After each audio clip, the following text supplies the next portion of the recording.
The scream pierced the air and caused Cicely to open her eyes with a start. There was little point looking around, however. The darkness behind her eyelids was merely replaced with further gloom. Cicely blinked. Her head felt fuzzy, as if she had slept for a week.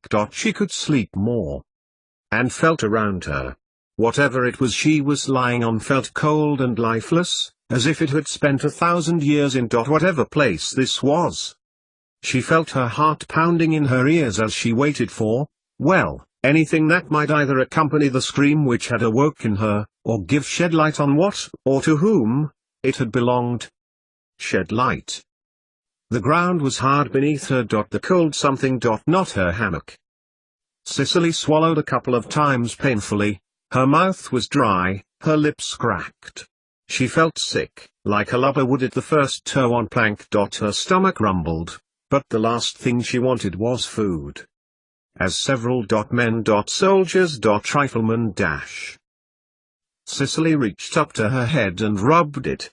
The cause of her vagueness originated both in absence of ready information to discern her whereabouts and her inability to think as clearly as she might. Rifleman.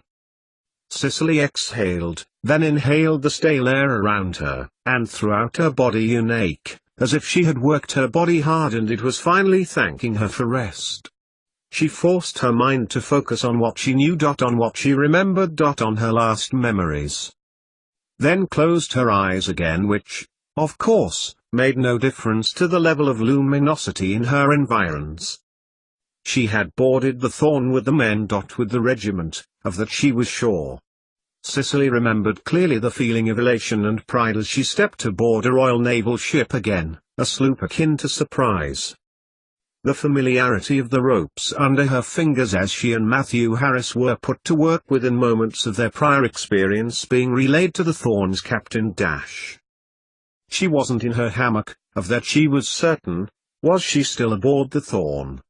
She had to be in the hold for her not to be able to see any light, none chinked through what might be deck planks above. If she were there, that would explain why there was pungent smell of seaweed. But then see the light chinking between deck planks above. Feel the undulation of the hull on the briny dash. Another scream, trailing off to a groan. This time Cicely sat up, knocking her head on something hard above her. She lay back down, her head racing as she processed the lone stimulus. It didn't seem too close, somewhat muffled and indistinct, but what was plain was that the utterer was in pain. Not aboard a ship, Cicely concluded. The scream had echoed crisply.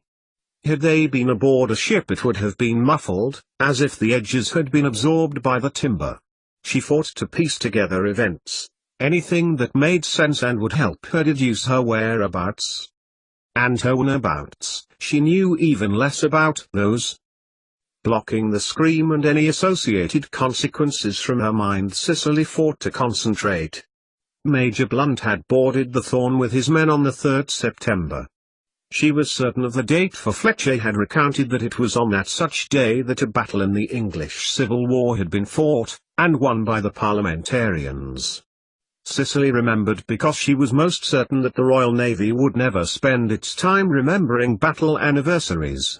She also remembered because Blunt had issued a ration of grog to his men once they had boarded, an arrangement clearly made with the Thorn's captain in advance. Prior to its distribution, Cicely and Harris had been split from the regiment, briefed in their roles by a tall, thin midshipman and given seaman's garb to don in exchange for their green regimental uniforms. She remembered being grateful for the minutes they had had in the lower decks, after they had been shown their hammocks, that she could derobe swiftly and discreetly, and feeling a kind of peace in half-breeches and loose blousen.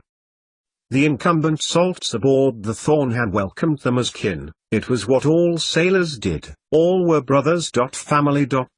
Separated by mere ocean and wooden craft. They respected their captain too, a devotion that told Cicely they had been the captain's men for a long time. Captain Short was not like Jack, however. He was much less forward-thinking. Jack knew that the care of the working sailor's body and mind made for good working conditions for the ship. Often this captain would punish his sailors more than strictly necessary, and the care and maintenance of the vessel itself appeared to be always behind, carried out only when the need was dire and the resources scant. Cicely swallowed again, her mouth still dry, and she turned her attention to the here and now. Still black before her eyes, and still silent. For now. She waited. How many more tortured screams were to come in this place that was not the Thorn? If it turned out that she was confined, would they be hers very soon? Exhausted through the effort of thought, Cicely allowed a cloudiness of her mind that she had forced to one side in pursuit of clarity to diffuse back across her consciousness. Closing her eyes, she felt her body relax. With more sleep, then at least she would be able to be more. She remembered standing on the forecastle deck and looking out behind the Thorn. They had skirted the Needles and were on their way to 2.